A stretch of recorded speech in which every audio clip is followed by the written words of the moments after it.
ये दो किस्से आपने क्यों सुनाए? रिचपाल जी 2 बार हार गए, मतलब आपकी भूमिका रही थी क्या उसमें? मैंने तो उनके ज्यादा वीडियो देखे नहीं, मैंने ध्यान दिया नहीं था उसमें, जिससे ये विधायक जी हार जाए। नहीं खुल के बताए ना, आज हमारे दर्शक इंतजार कर रहे हैं डेगाना के। यही टारगेट है कि भाई इनको विधायक जी को हराना। किसी के यहाँ मुंह नहीं डालेगा, वो अपने मान सम्मान लिए वहां बैठा रहेगा। विजयपाल मिर्जा को। विजयपाल मिर्जा क्यों? आपने एक भाषण में कहा है कि मैं निर्दलीय चुनाव लड़ूंगा। कार्यकर्ताओं की आजकल को अपेक्षा कुछ ज्यादा नहीं होगी। मैं टेंडर साहब हमें दे दो, वो भी हमें दे दो, बिजली का भी दे दो, बजरी का भी दे दो, कमाए सिर्फ कार्यकर्ता विधायक सिर्फ सेवा करे, ऐसा? मिर्जा परिवार के लिए इतना काम किया, कुछ मिला नहीं, फिर क्लिक साहब के साथ कुछ दिन के लिए गए, वहां से हमें उम्मीद नहीं थी। सीताराम बिंदा अगर कल को डेगाना से विधायक बन जाते हैं तो वो कमाई नहीं करेंगे। बिल्कुल। तो सीताराम जी आपका स्वागत है, हार्दिक अभिनंदन है।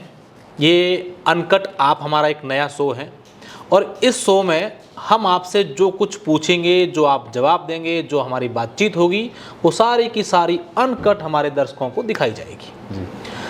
तो सबसे पहले हमारे जितने भी दर्शक हैं उनको बता दें कि आप सीताराम बिंदा हैं, अभी कांग्रेस के नेता हैं। कांग्रेस के नेता हैं, अभी मैंने क्यों जोड़ा तो मैं बता दूं कि ये कुछ दिनों के लिए अपनी पार्टी की राह भटक गए थे और भाजपा का दामन थाम लिया, लेकिन वहां उनको कुछ पचा नहीं, कुछ अच्छा नहीं लगा तो भाजपा छोड़ दी और फिर कांग्रेस में आ गए। डेगाना से आप राजनीति करते हैं, सक्रिय राजनेता हैं, लोगों की बातचीत अच्छे तरीके से सुनते हैं और अभी जब हम अनकट आप में इनका इंटरव्यू करने वाले थे, उनसे पहले किसी से बातचीत कर रहे थे फ़ोन पे और कह रहे थे कि भाई वहाँ से एक आदमी आया है, उनकी माताजी अस्पताल में भर्ती है, 15 नंबर रूम में है और वो बोल नहीं रही है, तो आप जैसे तैसे करके डॉक्टर साहब को भेजिए, किसी को भेजिए उनके लिए, उनको जाइए इलाज करिए, उनको अगर रेफ़र करना पड़े तो देखिए फटाफट आप वहाँ पहुँचे। ये एक नेता के अंदर होना चाहिए। लेकिन कई बार जो नेता हैं सिर्फ मंचों पर ये दावा करते हैं, कई बार चुनावी रैलियों में करते हैं, लेकिन नेताजी को जहाँ तक मैंने देखा तो ये बात तो मुझे अच्छी लगी इनकी और जनता को भी लगती है। बिंदा जी, सबसे पहले तो अपने बारे में हमारे दर्शकों को बताएं शुरू से कि आप कहाँ से हैं, राजनीति कब शुरू की और राजनीति में क्यों आना चाहते हैं? सबसे पहले तो मैं दी खटक की टीम को और अशोक जी भाई साहब आपको मतलब मैं धन्यवाद देता हूँ कि आपने मेरा इंटरव्यू लेने के लिए आपने टाइम निकाला और मुझे इस योग्य समझा। और इस चैनल के आप सभी टीम को और दर्शकों को मेरा नमस्कार। मेरा नाम सीताराम बिंदा है और मैं नागौर ज़िले के डेगाना शहर से आता हूँ और मैं शुरू से छात्र जीवन से मैं राजस्थान यूनिवर्सिटी में पढ़ा हुआ हूँ और छात्र जीवन से ही मैं एनएसयूआई से जुड़ा हूँ, छात्र राजनीति से जुड़ा हूँ। और जब मैं यहाँ पे चुनाव लड़ने के लायक हुआ, उस एलिजिबल हुआ, उस टाइम यहाँ पे कॉलेजों में आपको ध्यान होगा कि एक टाइम चुनाव बंद हो गए थे, तो इस किसी कारणवश उस टाइम में यूनिवर्सिटी के चुनावों में तो ये कौन सा साल नहीं पाया। कौन सा साल था ये 2002 से 5 के बीच में, 2002 से 5 के बीच में। तो उस समय आपने कॉलेज करी जी। तो छात्र नेता रहे होंगे तो कई सारी छात्रों की समस्या भी सुनी होगी, लेकिन चुनाव लड़ने का मौका नहीं मिला। हाँ, मौका नहीं मिला। और मैं उस टाइम जब यहाँ पर यूनिवर्सिटी में पढ़ता देखा लोगों का, तो जो ग्रामीण परिवेश से जो लोग आते थे, बच्चे आते थे, उनको यहाँ पे शहर में बड़ी विचित्र समस्या होती थी और जो गरीबी तबके से जो लोग आते थे उनके लिए यहाँ पे बहुत भी समस्या होती थी। और उस टाइम हमने लोगों को अच्छे से, बच्चों की यहाँ पे छात्र जीवन को सब अच्छे से देखा भी है, पढ़ाई का सिस्टम को भी देखा है, पर और बच्चों का भी अच्छा सपोर्ट था, पर चुनाव नहीं हो पाई, इस कारण से हम चुनाव लड़ नहीं पाए। उसके बाद में मैंने यहाँ से सारा मेरा जो डिग्री वगैरह लेके मैं गांव चला गया और गांव में वहाँ की जो राजनीति थी और हमारा जो परिवार है वो कांग्रेस पृष्ठभूमि का रहा है और हमेशा कांग्रेस की राजनीति करते आए। मैं 2015 से लेके 20 तक डेगाना शहर का ब्लॉक अध्यक्ष था। 2015 से 20 तक ब्लॉक अध्यक्ष रहे कांग्रेस पार्टी। हाँ। और उसके बाद में उस टाइम 2015 से 20 तक मैं नगर पालिका में पार्षद भी था। और उससे पहले से भी मैं सक्रिय राजनीति में रहा हूँ। 2015 के आसपास ही डेगाना नगर पालिका बनी, उससे पहले ग्राम पंचायत थी। जिसका नाम था गोरडी चाचा। उस गोरडी चाचा का मैं इकाई अध्यक्ष था और वहाँ संगठन से शुरू से जुड़ा आया हूँ और कांग्रेस का काम देखता आया हूँ। तो उसके बाद 15 से 20, फिर 20 के बाद कैसा सफर रहा आपका? 25 तक आए, उसके बाद छात्र राजनीति पे आज जाना है, क्योंकि इन दिनों छात्र को लेकर काफ़ी राजस्थान में चर्चा चल रही है कि 2 साल से छात्रों के संघ के चुनाव नहीं हो रहे हैं, तो छात्रों की क्या समस्याएं होती है, क्यों होने चाहिए, छात्र संघ चुनाव होने चाहिए कि नहीं होने चाहिए, इस पर भी हम बात करेंगे। लेकिन उससे पहले सफर जानेंगे आपका 2020 से 25 तक का। तो 15 से 20 तक ये था। और 2018 से पहले डेगणा से लगातार 4 बार रिचपाल मिर्धा जी डेगणा में एमएलए थे, अलग अलग पार्टियों से थे। 2008 से पहले तक, ओके, 2008 से पहले तक 4 टर्म्स थे। पहला चुनाव उन्होंने लड़ा इससे जनता दल से, उसके बाद में फिर वो कांग्रेस से एमएलए बन गए। फिर बाद में उन्होंने एक बार बीजेपी में चले गए वो, फिर दिल्ली चुनाव लड़ा एमएलए का, बीजेपी का लोकसभा चुनाव लड़ा, वो हार गए। स्वर्गीय रामनाथ जी चौधरी उस टाइम एमपी बन गए। और उसके बाद में उन्होंने फिर कांग्रेस से एमएलए बने। उसके बाद में 2008 में कांग्रेस के प्रत्याशी थे रिचपाल मिर्धा जी, और अजय सिंह जी किलक जिनके पिताजी स्वर्गीय रामनाथ चौधरी कांग्रेस से रहे थे, उनके बेटे थे। तो उन्होंने उस टाइम, वो आरएस अधिकारी थे, तो उन्होंने रिटायरमेंट लेके उन्होंने बीजेपी से 2008 में डेगणा से चुनाव लड़ा एमएलए का। और उस चुनाव में 1100 के तकरीबन वहाँ से अजय सिंह जी जीत गए और रिचपाल जी कांग्रेस से हार गए। बीजेपी से जीत गए और रिचपाल जी कांग्रेस से हार गए। ओके। और उस टाइम कांग्रेस का राजस्थान में राज था। उसके बाद में 2013 में फिर वापस एमएलए के चुनाव आए। पूरे देश में उस टाइम मोदी लहर थी, और डेगणा में भी फिर रिचपाल मिर्धा जी कांग्रेस उम्मीदवार थे, अजय सिंह जी के लिए बीजेपी से थे। तो फिर वापस वो 14,500 के आसपास वापस रिचपाल जी कांग्रेस से हार गए और अजय सिंह जी जीत गए। तो उस टाइम में काफी राजनीतिक था। और 2013 के बाद में मैं ये 2 किस्से आपने क्यों सुनाए? रिचपाल जी 2 बार हार गए, मतलब आपकी भूमिका रही थी क्या उसमें हराने में? नहीं, हराने में हमारी कोई भूमिका नहीं रही थी। मैं एक नॉर्मल उस टाइम एक कार्यकर्ता की तरह काम करता था। कॉलेज से गया था, छोटा बच्चा था, ज्यादा जानता नहीं था, राजनीति नई वहाँ गाँवों की सीख। तो उस समय करते थे आप भी, रैलियों में जाते, इस बार रिचपाल जी को वोट नहीं देना है? नहीं, उस टाइम रिचपाल जी के साथ थे हम। तो इस बार 23 में क्यों? 2008 में भी साथ थे, 2013 में भी साथ थे। वो आपको बता रहा हूँ, धीरे धीरे बताऊंगा, बाई स्टेप बता रहा हूँ। हाँ, नंबर बाई नंबर आएगा। तो फिर क्या, 2013 के चुनाव में वो हो गए पराजित। फिर उस टाइम 2 बार चुनाव हारने से, आपको पता है मिर्धा घराना बड़ा राजनीतिक घराना है, और हारने से वो मायूस भी हो गए। कार्यकर्ताओं में मायूस आगे भी लगातार है, कैसे क्या करें। तो फिर 2013 के बाद में, कुछ टाइम बाद में, सब लोगों ने मिलकर एक रणनीति बनाई कि भाई अपने कुछ नए हिसाब से करें, पार्टी को मजबूत करें। तो हम रिचपाल जी, सारी कांग्रेस की वहाँ की टीम है, सब लगे, बढ़िया मेहनत की। और उसी दरमियान उसके बाद में उस टाइम पीसीसी चीफ शायद सचिन जी पायलट थे। तो उन्होंने एक 2016 में डेगणा में रिचपाल जी ने सब लोग कार्यकर्ताओं को भाई एक बड़ा सम्मेलन किया जाए। तो उसमें एक बढ़िया सफल डेगणा में सम्मेलन हुआ। और उसमें जो मेरा बूथ मेरा गौरव जो पार्टी प्रदेश एक पूरे राजस्थान में चला, तो उसमें हम लोगों ने डेगणा में इतने बढ़िया तरीके से चलाया। मेरे हिसाब से एक राजस्थान में काफ़ी बहुत कम जगह ऐसा चला। उस बढ़िया सम्मेलन की सारी व्यवस्था की, और चुनाव आते आते वहाँ पे ऐसी व्यवस्था सेट हो गई भाई इस बार कांग्रेस का जीतना तय है। और फिर क्या, पार्टी का एक गाइडलाइन आ गई टिकटों में कि भाई जो 2 बार चुनाव हारे हुए उनको टिकट नहीं दी जाएगा 18 के लिए। जब 2018 का चुनाव हुआ तो उसमें उस चपेट में मिर्धा जी भी आ गए, तो उनको टिकट मिल नहीं पाया। और विजयपाल जी को, उनके सुपुत्र जो है, उनको टिकट मिल गया। तो 2018 में लोगों ने मेहनत की और वो जीत गए चुनाव। तो उसके बाद में जैसे ही वो विधायक बने, और विधायक बनने के बाद कई ऐसे कारण रहे जिनको बार बार दोहराना मैं उचित नहीं समझता, क्योंकि उनकी भरपाई सब चीज़ों की 2023 में हो चुकी है। नहीं, खुल के बताए ना, आज हमारे दर्शक इंतजार कर रहे हैं। डेगाना के साथ अलावा दूसरे भी क्षेत्रों के लोग हैं, वो भी जानना चाह रहे हैं कि मिर्धा परिवार की राजनीति और क्या अपने कार्यकर्ताओं के साथ ठीक नहीं किया। जो कार्यकर्ता जो हैं 2023 में उनको छोड़ करके अजय सिंह किलक के सामने हो गए, जिंदाबाद अजय सिंह किलक के लगने लगे, जबकि कुछ साल पहले ही मिर्धा परिवार के जिंदाबाद के नारे लगाने वाले लोग वहाँ कैसे चले गए? जितनी लोगों ने 2018 के चुनाव में मेहनत की, कार्यकर्ताओं की जितनी अपेक्षा थी, उन अपेक्षाओं पे ये विधायक जी खरे नहीं उतर पाए। और कई कारण रहे। कार्यकर्ताओं की आजकल को अपेक्षा ज्यादा ही, कुछ ज्यादा नहीं होगी। मैं टेंडर साहब हमें दे दो, वो भी हमें दे दो, बिजली का भी दे दो, बजरी का भी दे दो, सब कार्यकर्ताओं के दो, फिर विधायक बेचारे क्या कमाएंगे? वो आपकी बात सही है। और विधायक, आपने बात कही कमाने की, तो विधायक कोई कमाने के लिए विधायक थोड़े बनता है, वो कार्यकर्ता की सेवा के लिए बनते हैं। कमाए सिर्फ कार्यकर्ता, विधायक सेवा करे ऐसा? कार्यकर्ताओं को भी अपने लेवल के हिसाब से और एक पारदर्शी तरीके से जो उचित काम हो जनता के हित अच्छा, और सीताराम- जो कोई आदमी टेंडर की बात सोच करके किसी कार्यकर्ता को लगता है, मैं उसे उचित नहीं मानता।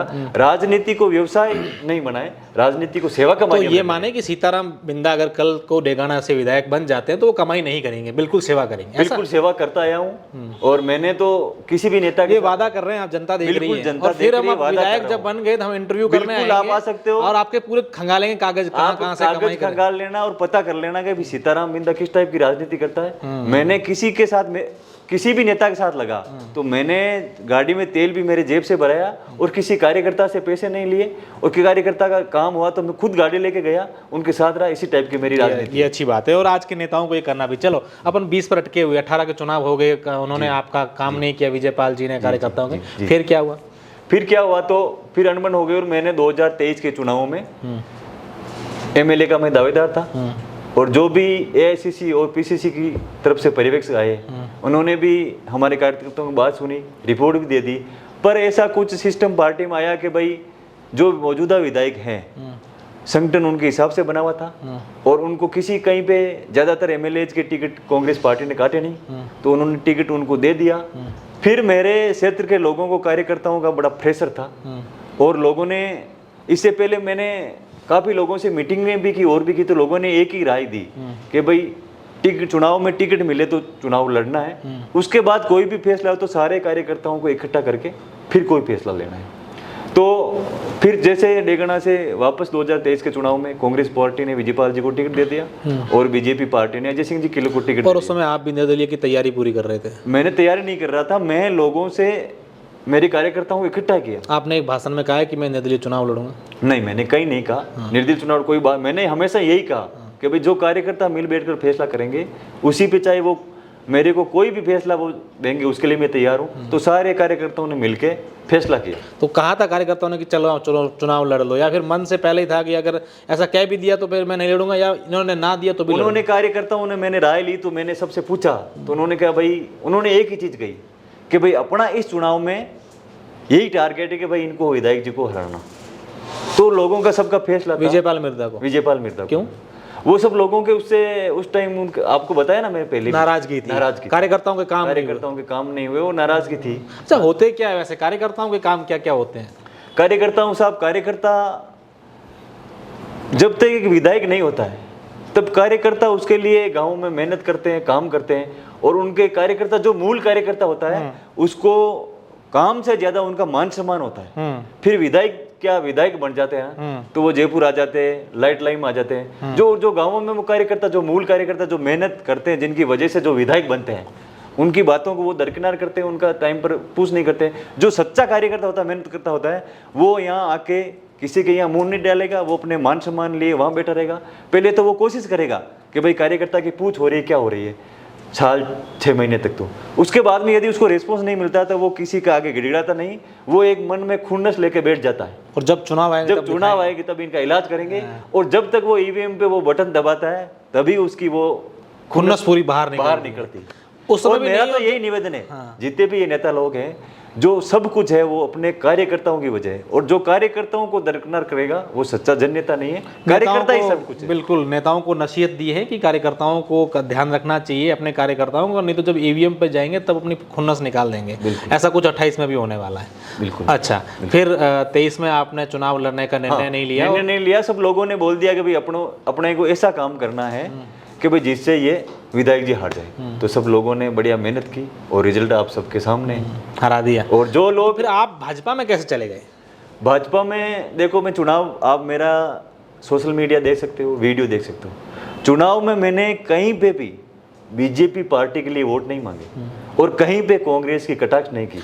डायरेक्ट रूप से आप अपना खुद का पूरा शरीर भारी भरकम ले करके रैली में, गाड़ी में आगे उनके नारे लगा रहे हैं, अजय सिंह किल्लेक जिंदाबाद, सब लोगों के सभाएं कर रहे हैं, साथ में जा रहे हैं। फिर वोट मांगना किसे कहते हैं डेमोक्रेसी में? मैंने सर वोट मांगा, ये तो टेक्निकल बात होगी, मैंने शब्द ये नहीं कहा है, लेकिन हाँ वोट दे देना। मैंने वोट में, मैंने ये नहीं कहा कमल के फूल पे वोट दो, मैंने ये कहा अजय सिंह जी किल्लेक को वोट दो। और अजय सिंह किल्लेक कहाँ, कौन सी कोई विदेशी पार्टी से थे? बीजेपी से थे। हो गया मैं ना, कहाँ मना कर रहा हूं? Direct indirect. पर मेरी बात बता रहा हूँ, मेरी भावना बता रहा हूँ, क्योंकि मेरा परिवार, मेरी आइडियोलॉजी, और मैं कांग्रेस पार्टी में विश्वास करता हूँ, और कांग्रेस पार्टी की रीति नीति सिस्टम सरकार सारा मुझे ऐसा पसंद है। कोई था कि जब आप अजय सिंह किल्लक के लिए वोट मांग रहे थे या आप नहीं भी मांग रहे थे कि अजय सिंह किल्लक को वोट देना, तब आपके परिवार से किसी ने कहा होगा देख सीताराम ये गलत कर रहे हो तुमने यार, किसी दोस्त ने, किसी पार्टी वालों ने, परिवार के लोगों ने, ऐसा किसी ने कहा था क्या? किसी ने कुछ नहीं कहा, सब कार्यकर्ताओं ने यही कहा कि अपने इस लग जाओ और अपने इस चुनाव में ये रिजल्ट अपने जो घूम रहे हैं मेहनत कर रहे हैं वो रह जाए तो अपनी सबकी बात रह जाए। डेगाना में हमने ये पता किया कि अगर आप चुनाव लड़ जाते हैं वहाँ निर्दलीय 2023 में और अजय सिंह किल्लक भी लड़ते और उधर विजयपाल मिर्धा भी लड़ते तो कहीं ना कहीं विजयपाल मिर्धा का पलड़ा भारी हो जाता और जीत भी सकते थे, तो इसलिए आपने चुनाव लड़ने का निर्णय नहीं लिया। इसमें कितनी सच्चाई है? सर इसमें तो ये तो चुनाव लड़ते तब पता चलता, उसका अपन कुछ नहीं कर सकते। पर मेरे लोगों का और कार्यकर्ताओं का, ज्यादातर रिश्तेदारों का, सब लोगों का यही प्रेशर था कि इस चुनाव में इनकी मदद करो और इस चुनाव इनको हराना है, और यही फैसला लिया लोग। फिर वो जीत गए जी, मंत्री भी बन गए जी। और आप देख सकते हो, आप बोल रहे हो बीजेपी से, मेरे कोई लालच नहीं था। पूरे चुनाव तक जब नागौर हमारे वहाँ पे डेगाना की पूरे जिले की काउंटिंग नागौर हेडक्वार्टर पर होती, तो वहाँ से चुनाव का रिजल्ट आया, वहाँ से जुलूस के रूप में डेगाना में आए और डेगाना में धन्यवाद सभा की, उसमें मैंने सब लोगों ने स्पीच दिया। उसके बाद में कहीं अजय सिंह जी के किल्लक साथ नहीं रहा, कहीं बीजेपी की पार्टी में मीटिंगों में नहीं गया, और कहीं आप नहीं बता सकते कि भाई इसने ये रहा। अच्छा, तो अब आप एक बड़ी इंटरेस्टिंग पॉइंट आ गया कि आप जब विजयपाल मिर्धा के लिए आप करते थे, काम करते कार्यकर्ता थे, तब आपकी उनसे उम्मीदें थी जी।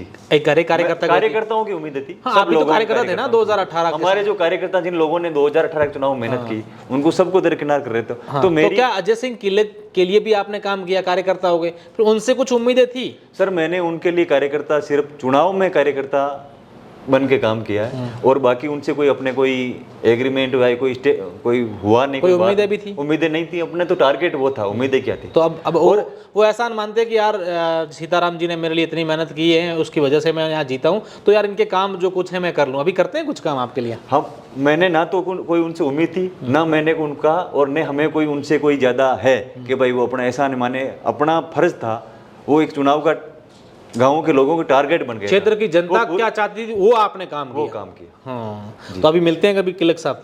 नहीं, मैं चुनाव के बाद में ना तो कभी उनसे मिला, ना वो अपने कोई टच अभी बुलाएं तो पार्टी अलग है, अपनी पार्टी अलग है। हाँ, वैसे व्यक्तिगत मिले तो मिले, हमें क्या व्यक्तिगत अपने क्या है। अच्छा, वापस आप जब कांग्रेस ज्वाइन करने के लिए गए, बीते दिनों आपने गोविंद सिंह डोटासरा और आपके पार्टी के तमाम आला कमान के सामने पार्टी ज्वाइन की, सबसे पहले किससे संपर्क किया था कि यार मुझे वापस ज्वाइन करनी है?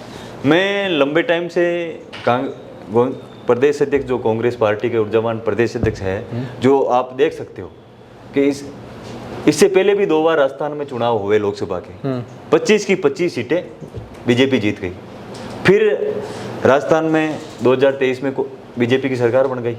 उसके बावजूद इन डोटासरा जी ने मतलब इन संगठन कर सब लोगों को साथ लेके अपने जो ये 2024 का लोकसभा का रिजल्ट आया, इसमें कांग्रेस के गठबंधन ने अच्छी की, और मैं शुरू से 11 सीटें लेकर आए।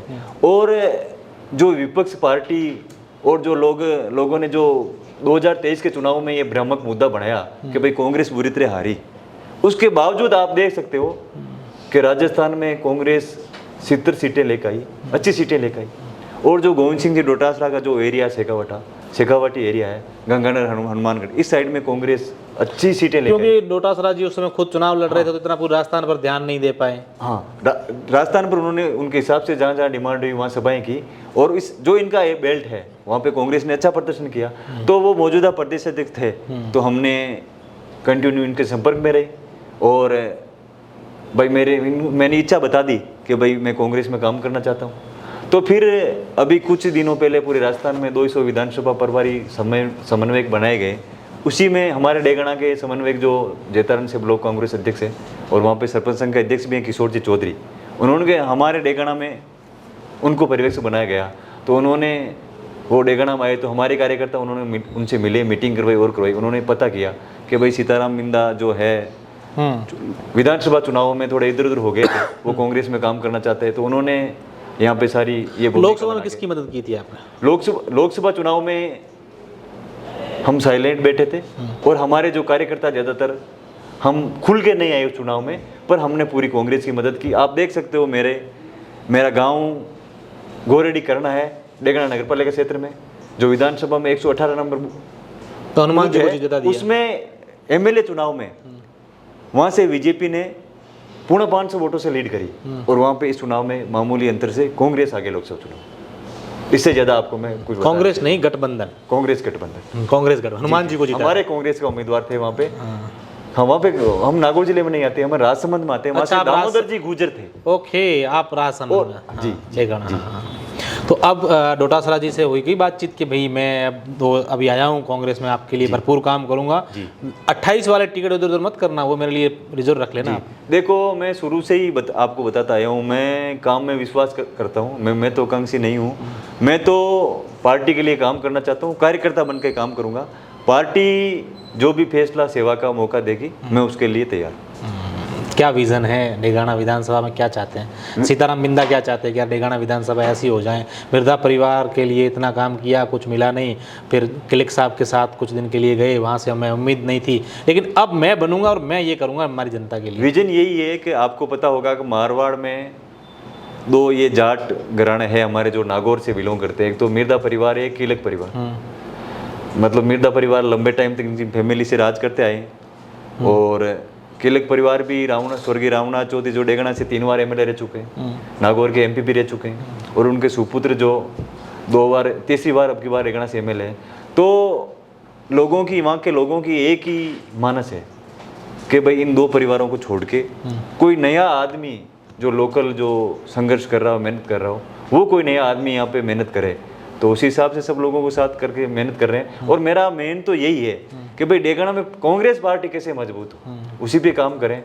सामने जो पंचायत चुनाव और नगर पालिका के चुनाव आ रहे हैं, तो हमारी इच्छा रहेगी कि वहाँ पे डेगाना में, तो इसमें तोहफा देने वाले दोनों चुनाव में, पंचायती राज में, नगरीय निकाय, पंचायती राज में डेगाना विधानसभा क्षेत्र में 2 पंचायत समितियां हैं, एक तो डेगाना है और एक बेरुंदा, और एक नगर पालिका क्षेत्र डेगाना। तो हम लोगों की सबको कार्यकर्ताओं के साथ लेके, पार्टी नेताओं के साथ लेके हमारी कोशिश रहेगी कि यहाँ पे कांग्रेस का बोर्ड बन जाए और कांग्रेस मजबूत हो। आखिरी सवाल है, अपने इस इंटरव्यू को पूरा करेंगे, फिर काफी समय हो गया। जी जी। रिचपाल जी मिर्दा मिलते हैं कभी? रिचपाल मिर्दा जी से मैं जब उनके साथ था तब मिले, उसके बाद में कभी नहीं मिलते। वीडियोस वगैरह देखते हैं? अब वो देखते होंगे, मुझे तो क्या। नहीं, आप देखते हैं क्या उनके वीडियो वगैरह जो भाषण वासन देते हैं? मैं तो उनके वीडियो क्यों देखूं, ऐसे कभी आ जाता है। मैं तो कांग्रेस पार्टी के जो नेता है, बड़े नेता है, क्योंकि उनके वीडियो, उनके भाषण मैं आइडल मानता हूं, उनके देखता हूं। वायरल वीडियो भी होता है ना कभी कभी, कई बार ऐसे बोल लेते हैं डोगरा खुले मन से, एकदम मस्त बोल लेते हैं। अब वो उनके निजी विचार हैं, वो कुछ भी बोले। आपको अच्छा लगता है ऐसा बोलना, बोलना सुनना? मैंने तो उनके ज्यादा वीडियो देखे नहीं, मैंने ध्यान दिया नहीं था। बात घुमा रहे हैं। चलो खैर, ये सीताराम जी बिंदा साहब थे जिनसे अच्छी बातचीत हुई, कई सारे मुद्दों पर हम लोगों ने बातचीत की। उम्मीद करते हैं आपको जो है मेरी और इनकी बातचीत अच्छी लगी होगी, और अगर अच्छी लगी है तो वीडियो को आप लोग लाइक करिएगा, हमारे चैनल को सब्सक्राइब करिएगा और इस वीडियो को आगे भी शेयर करिएगा। अब हम आपको हमेशा किसी न किसी एक नेताजी के साथ आप अनकट के तहत जरूर दिखाएंगे। मिलते हैं नई वीडियो में, तब तक दीजिए इजाज़त। धन्यवाद।